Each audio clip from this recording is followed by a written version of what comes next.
ಮೊಸರು, ಸಕ್ಕರೆ ಹಾಗೂ ಏಲಕ್ಕಿ ಉಪಯೋಗಿಸಿ ಪ್ರಸಿದ್ಧವಾದ ಸಿಹಿ ಖಾದ್ಯ ಶ್ರೀಖಂಡ್ ತಯಾರಿಸ್ತಾರೆ.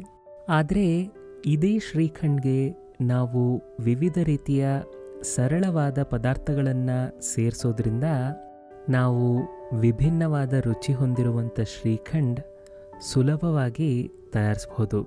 ಹಾಗಾಗಿ ಈ ಸಂಚಿಕೆಯಲ್ಲಿ 3 ಬಗೆಯ ರುಚಿಕರವಾದ ಹಾಗೂ ಸರಳವಾದ ಶ್ರೀಖಂಡ್ ತಯಾರಿಸೋ ವಿಧಾನ ನೋಡ್ಕೊಳ್ಳೋಣ.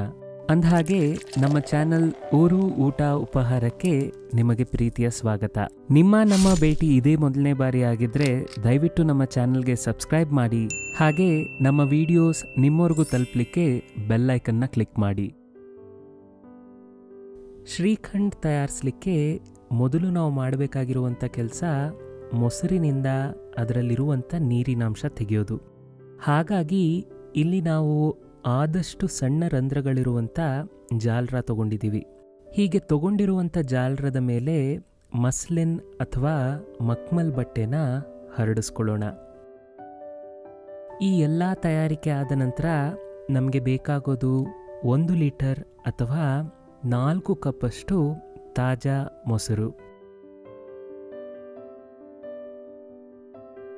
ಹೀಗೆ 4 ಕಪ್ ಮೊಸರನ್ನು ನಾವು ಹರಡಿರುವಂಥ ಮಕ್ಮಲ್ ಬಟ್ಟೆ ಮೇಲೆ ಸೇರಿಸ್ಕೊಂಡಿದ್ದ ನಂತರ ಇದನ್ನು ಜಾಗ್ರತೆಯಿಂದ ಹಿಂಡಬೇಕಾಗುತ್ತೆ. ಇದನ್ನು ಗಟ್ಟಿಯಾಗಿ ಹಿಂಡಲಿಕ್ಕೆ ಹೋಗಬೇಡಿ. ಹಾಗೆ ಮಾಡಿದ್ರೆ ಮೊಸರು ಹೊರಗೆ ಬಂದ್ಬಿಡುತ್ತೆ. ಒಮ್ಮೆ ನಾವು ಇದರಿಂದ ನೀರು ತೆಗೆದ ನಂತರ ನಾವು ತಗೊಂಡಿರುವಂಥ ಮೊಸರಿನಿಂದ ಬೇಗ ನೀರೆಳಿಲಿಕ್ಕೆ ಹೀಗೆ ಬಟ್ಟೆನ ನಾಜೂಕಾಗಿ ಮಡಚಿ ಅದರ ಮೇಲೆ ತಟ್ಟೆ ಇಟ್ಟು ಆ ತಟ್ಟೆ ಮೇಲೆ ಸ್ವಲ್ಪ ಭಾರವಾದ ವಸ್ತುವನ್ನು ಇಟ್ಬಿಡ್ತಾ ಇದ್ದೀವಿ. ಹೀಗೆ ಮಾಡೋದ್ರಿಂದ ನೀರು ಬೇಗ ಇಳಿಯುತ್ತೆ ಹಾಗೂ ನಮ್ಮ ಗಟ್ಟಿ ಮೊಸರು ಬೇಗ ತಯಾರಾಗುತ್ತೆ. ಸುಮಾರು 2 ಗಂಟೆಗಳ ನಂತರ ನಮ್ಮ ಗಟ್ಟಿ ಮೊಸರು ತಯಾರಾಗಿದೆ. ಈಗ ಇಲ್ಲಿ ನೋಡಿ ಸ್ನೇಹಿತರೆ, ನಾವು ತಯಾರಿಸಿರುವಂಥ ಮೊಸರು ನಮಗೆ ಬೇಕಾಗಿರುವಂಥ ಸ್ಥಿರತೆ ಹೊಂದಿ ತಯಾರಾಗಿದೆ. ಅಂದಹಾಗೆ ನಾವು ತಗೊಂಡಂಥ 1 ಲೀಟರ್ ಮೊಸರಿನಿಂದ 600 ml ನೀರು ಬಂದಿದೆ. ಈ ನೀರಿನ ಮೂಲಕ ನಾವು ಚಪಾತಿ ಹಿಟ್ಟು ಕಲಿಸ್ಕೊಂಡ್ರೆ ಚಪಾತಿ ಮೃದುವಾಗಿ ತಯಾರಾಗುತ್ತೆ. ಆ ಮಾತನ್ನು ಹೇಳ್ತಾ ನಾವು ತಯಾರಿಸ್ಕೊಂಡಿರುವಂಥ ಗಟ್ಟಿ ಮೊಸರನ್ನು ಸ್ವಲ್ಪ ಮೃದು ಮಾಡ್ಕೊಳ್ಳೋಣ. ಗಟ್ಟಿ ಮೊಸರು ಸ್ವಲ್ಪ ಮೃದು ಆದಮೇಲೆ ನಾವು ತಯಾರಿಸ್ಕೊಳ್ಬೇಕಾಗಿರೋದು ಏಲಕ್ಕಿ ಪುಡಿ.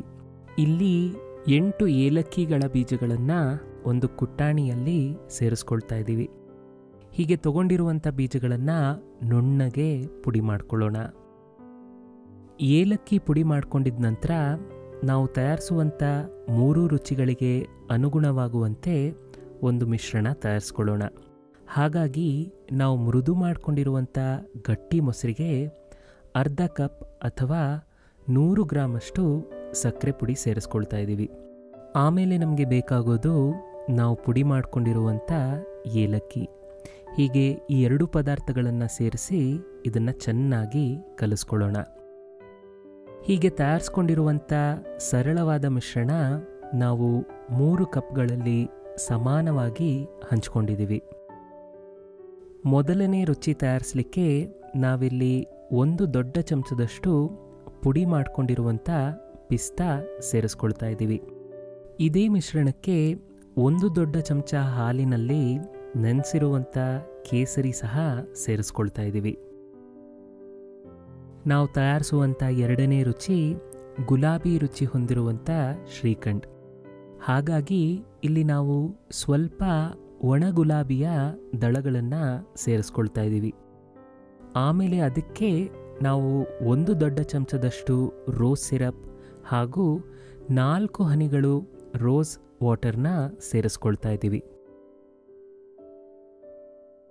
ಕೊನೆಯದಾಗಿ ತಯಾರಿಸುವಂಥ ಶ್ರೀಖಂಡ್ಗೆ ಆಮ್ರಖಂಡ್ ಅಂತಲೂ ಕರೀತಾರೆ. ಹಾಗಾಗಿ ಇಲ್ಲಿ ನಾವು 1/4 ಕಪ್ ಅಥವಾ 100 ಗ್ರಾಮಷ್ಟು ನುಣ್ಣಗೆ ರುಬ್ಬಿರುವಂಥ ಮಾವಿನ ಹಣ್ಣಿನ ಮಿಶ್ರಣ ಸೇರಿಸ್ಕೊಳ್ತಾ ಇದ್ದೀವಿ. ಈಗ ಈ ಮೂರೂ ರುಚಿಗಳನ್ನು ಚೆನ್ನಾಗಿ ಕಲಿಸ್ಕೊಳ್ಳೋಣ. ಅಂದಹಾಗೆ ಈ ಮೂರೂ ರುಚಿಗಳು ಚಪಾತಿ ಜೊತೆ ಆಗಲಿ, ಪೂರಿ ಜೊತೆ ಆಗಲಿ ಅಥವಾ ಹಾಗೇ ಸೇವಿಸಲಿಕ್ಕೆ ತುಂಬಾ ಸೊಗಸಾಗಿರುತ್ತೆ. ಇಷ್ಟೇ ಸ್ನೇಹಿತರೆ, ತುಂಬಾ ಸುಲಭವಾಗಿ ತಯಾರಿಸ್ಬೋದಾಗಿರುವಂಥ ಗುಲಾಬಿ ರುಚಿ ಹೊಂದಿರುವಂಥ ಶ್ರೀಖಂಡ್, ಕೇಸರಿ ಹಾಗೂ ಪಿಸ್ತಾ ರುಚಿ ಹೊಂದಿರುವಂಥ ಶ್ರೀಖಂಡ್ ಹಾಗೂ ಕೊನೆಯದಾಗಿ ಮಾವಿನ ಹಣ್ಣಿನ ಆಮ್ರಖಂಡ್ ತಯಾರಾಗಿದೆ. ಈ ಒಂದು ಸಂಚಿಕೆ ನಿಮಗೆ ಇಷ್ಟ ಆಗಿದ್ರೆ ದಯವಿಟ್ಟು ಈ ವಿಡಿಯೋ ಲೈಕ್ ಮಾಡಿ, ನಮ್ಮ ಚಾನಲ್ಗೆ ಸಬ್ಸ್ಕ್ರೈಬ್ ಮಾಡಿ, ಹಾಗೇ ಇದನ್ನು ನಿಮ್ಮ ಸ್ನೇಹಿತರೊಂದಿಗೆ ಶೇರ್ ಮಾಡಿ.